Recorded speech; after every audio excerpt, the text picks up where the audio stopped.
Après des mois et des mois de négociations, les discussions sur le Brexit bloquent toujours.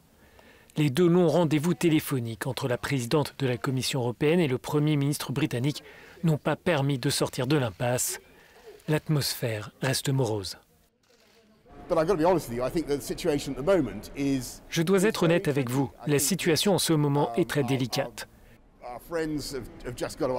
Je crois que nos amis doivent comprendre que le Royaume-Uni a quitté l'Union européenne afin de pouvoir exercer son contrôle démocratique comme il le souhaite. Il y a aussi la question de la pêche, où nous sommes très éloignés, mais il y a toujours de l'espoir et je ferai de mon mieux.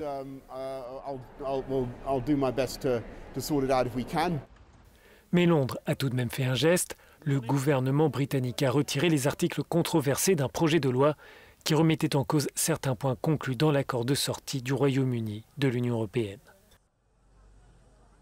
Le document, qui violait sciemment le droit international, revenait sur les dispositions concernant le marché intérieur sur l'île d'Irlande.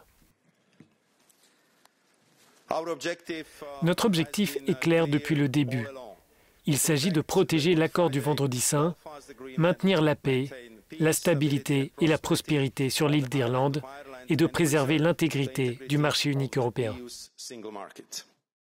Mais cette main tendue n'est qu'une pièce dans une partie d'échecs beaucoup plus vaste où la perspective d'une sortie sans accord se rapproche.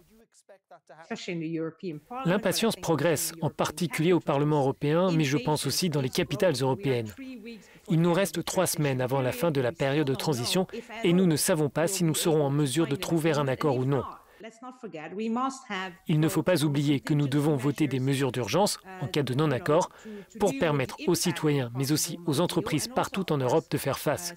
Au Royaume-Uni, l'impatience monte aussi. Le Premier ministre britannique est attendu mercredi soir à Bruxelles pour rencontrer la présidente de la Commission européenne.